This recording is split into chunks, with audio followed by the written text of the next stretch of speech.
We talk about record breaking in the music industry all the time, and usually it's sort of a numbers game. Taylor Swift will edge out Drake, or BTS breaks another YouTube record. It's impressive, but you kind of expect it. But what happened this week is, well, it's a genuine anomaly. I was looking at the historical data for the Billboard Hot 100, specifically for girl groups, and the name that just got pushed from the top spot it's insane. It really is. The record for the longest-running #1 girl group of the century, that was held by Destiny's Child. Right. Beyonce, Kelly, and Michelle. That is a fortress of a record. A fortress. And it was just conquered by a group that, technically speaking, doesn't exist. We are talking about Huntrix, the fictional band from the animated film K-pop Demon Hunters. As of this morning, they have officially actually surpassed Destiny's Child. It's the definition of a cultural tidal wave. I mean, it's early 2026, and if you haven't heard the track Golden, I have to assume you've been living in a Faraday cage for the last 3 months. It is everywhere. I walk into a coffee shop, it's playing, I scroll through my social media, and it's every third video. And the stats, they absolutely back up that feeling. Oh, for sure. The film is Netflix's most watched animated feature ever. Over 362 million streams. But the soundtrack is behaving like a prime Michael Jackson album. Exactly. 7 songs on the Hot 100 at the same time. 4 of them in the top 10. It's unprecedented for an animated soundtrack. Yeah. And Golden holding that #1 spot for 8 weeks straight, that's what really cemented this as more than just a movie hit. It's a pop phenomenon. It is. But what makes this deep dive so compelling for me, it isn't just the chart dominance, it's the person behind the voice. Right, because usually with a huge animated musical, the singing voice is either, a massive celebrity, they stunt cast, or maybe a Broadway veteran. But the voice of Rumi, the main character, is EJAE Kim Eun Jae. And her story isn't a born a star kind of narrative. It's actually a story about being told you're a failure. And that's really the mission of this deep dive. We're looking at a case study in resilience. EJAE is, right now, the biggest voice in the world, but 10 years ago, she was a failed trainee. She was told, explicitly, that she was too old to make it, discarded at age 23. Which is just devastating. 23. I was still trying to figure out how to do my own laundry at 23. But before we get into the rejection, I want to stick with this current moment because the vibe of this success is so unique. EJE was on The Tonight Show recently, and she described the whole experience as scrumptious. Scrumptious is such a perfect word for it, isn't it? It implies this, sensory overload of goodness, and you can tell she's just struggling to wrap her head around it all. She's living this kind of Hannah Montana double life. She told this story about flying to Korea recently that just perfectly captures the surrealism of it. Oh, I love that anecdote. She's on the plane, full incognito mode, mask on, hat pulled down low, just trying to be a passenger. And yet the flight attendants, even the pilots, they all knew who she was. It speaks to the ubiquity of the song. I mean, when the pilots are coming out of the cockpit to greet a songwriter and a voice actress, you've crossed over from popular to iconic. Yeah. But I think the story that really anchors the cultural weight of this, why it matters beyond just the charts, is the H Mart story. Oh, this one actually got me emotional. So EJE is in Los Angeles shopping at H Mart, which for anyone who doesn't know is this huge Korean-American supermarket chain.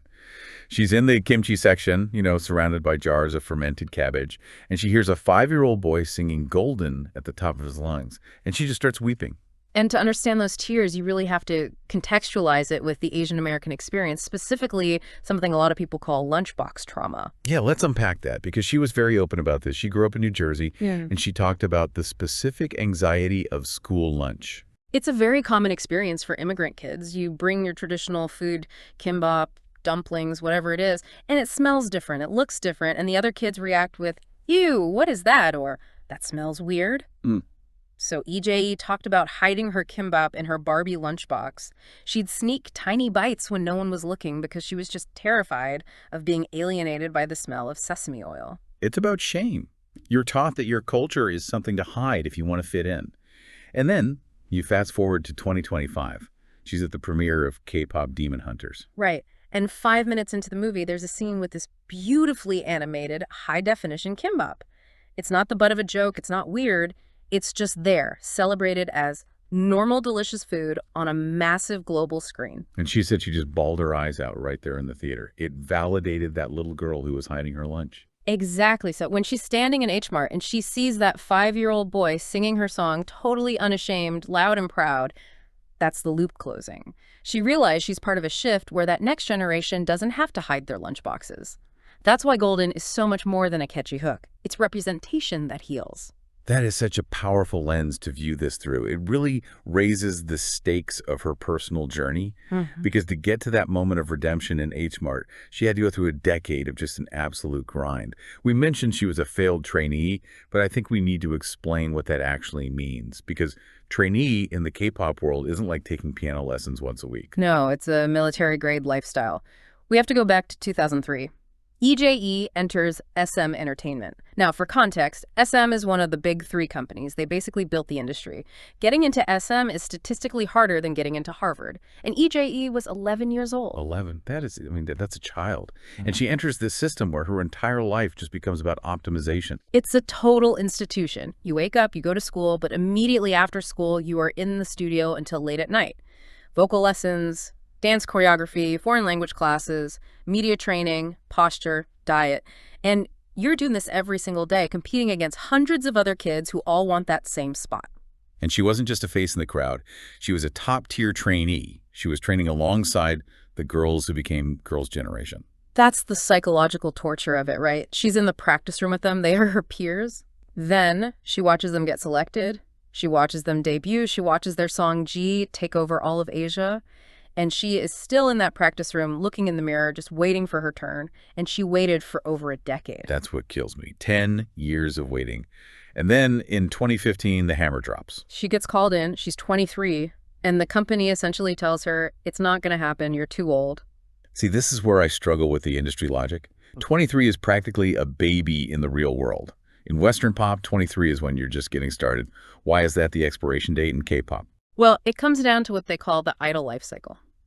In that industry, especially for girl groups, the model is built on youth, on innocence, and showing up with your fans. So if you debut at 16, the company gets a 7-year contract out of you before you even hit your mid-20s.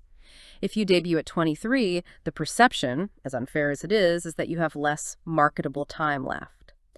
So at 23, EJE was considered a bad investment. So she's kicked out. She's spent her entire youth preparing for a job she was just fired from. Most people would crumble. They'd go work in a bank or something. But EJE pivots. She goes to New York. She enrolls at NYU's Tisch School of the Arts. But this is where the story gets really complicated legally. Even though SM dropped her, she was caught in what some people call a contract trap. That sounds like a nightmare. How can you be dropped but still stuck? It's a common tactic in entertainment contracts. You might be released from the active roster, but the exclusivity clauses often have a tail. It prevents a trainee from taking all that expensive training and immediately walking across the street to a competitor. So even though she's at NYU in the prestigious Clive Davis program studying music business, she couldn't legally release her own music. She was paying tuition to learn how to be an artist, but she couldn't actually be one. That feels incredibly suffocating. You're in New York, the creative capital of the world, and you're legally gagged.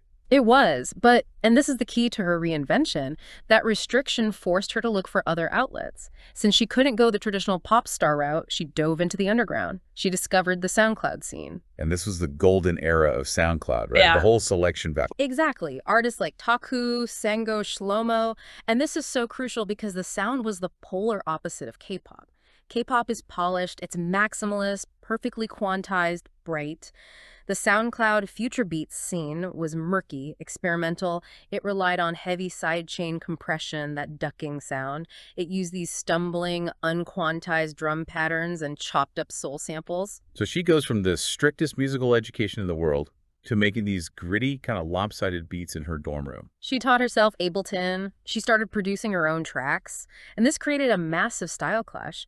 When she eventually tried to bring this new sound back to the K-pop world, they didn't get it. She was making these dark, moody, vocal chop heavy beats. The industry wanted bubblegum. She was serving espresso. And at the same time, she was also double majoring in psychology. Which she says was basically her therapy. She used that degree and her songwriting to process the trauma of the rejection. She was dissecting her own feelings of failure and putting them into these moody tracks. So let's look at the timeline. She graduates. She's 25. The so-called expiration date is well in the rearview mirror. But she doesn't quit. She starts writing for other people. This is the return. She meets a mentor, Andrew Choi, who sees her talent. He invites her to a songwriting camp. And of all the places in the world, the camp is held at SM Entertainment. The drama. Just walking back into the building that told you you were workless, but this time you're walking in with a laptop and a producer credit? It's a classic hero's journey return.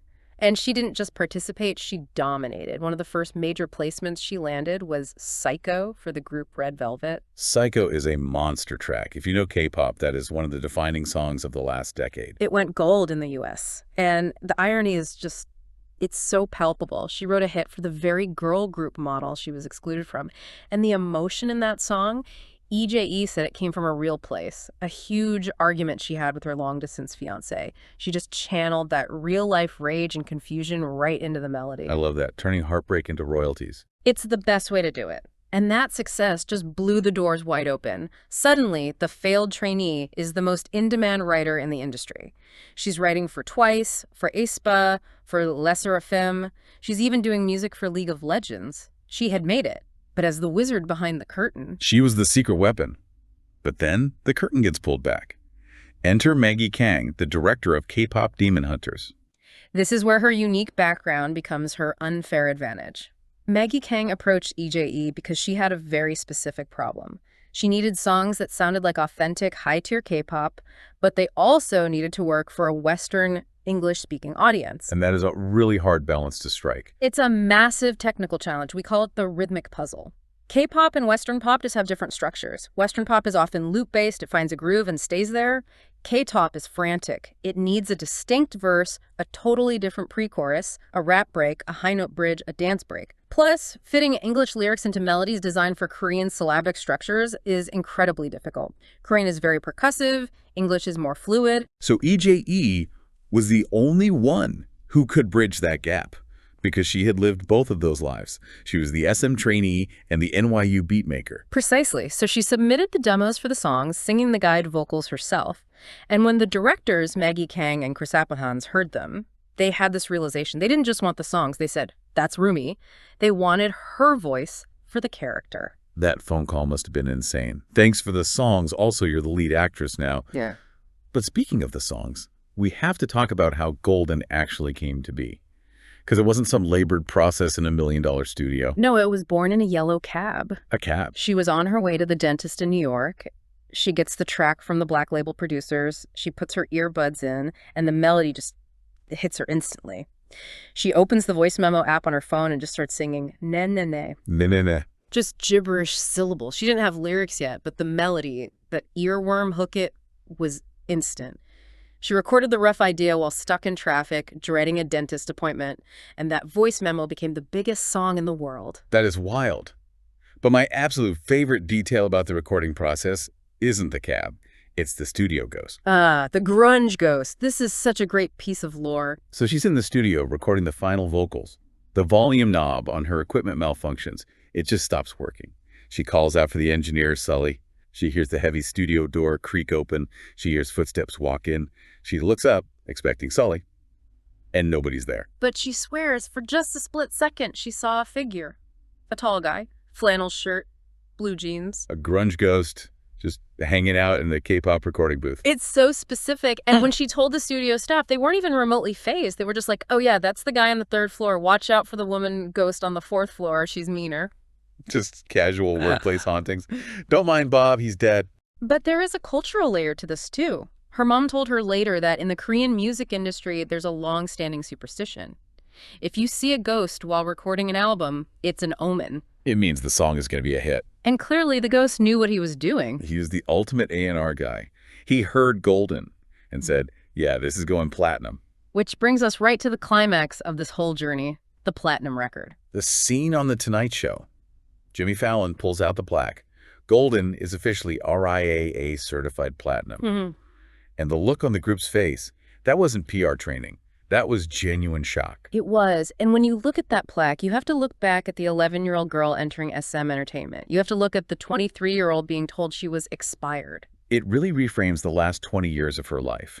Because without that decade of failure, without the brutal training, the waiting, the rejection, she wouldn't have been able to do this. Exactly. That is the synthesis here. Her failure was her greatest qualification.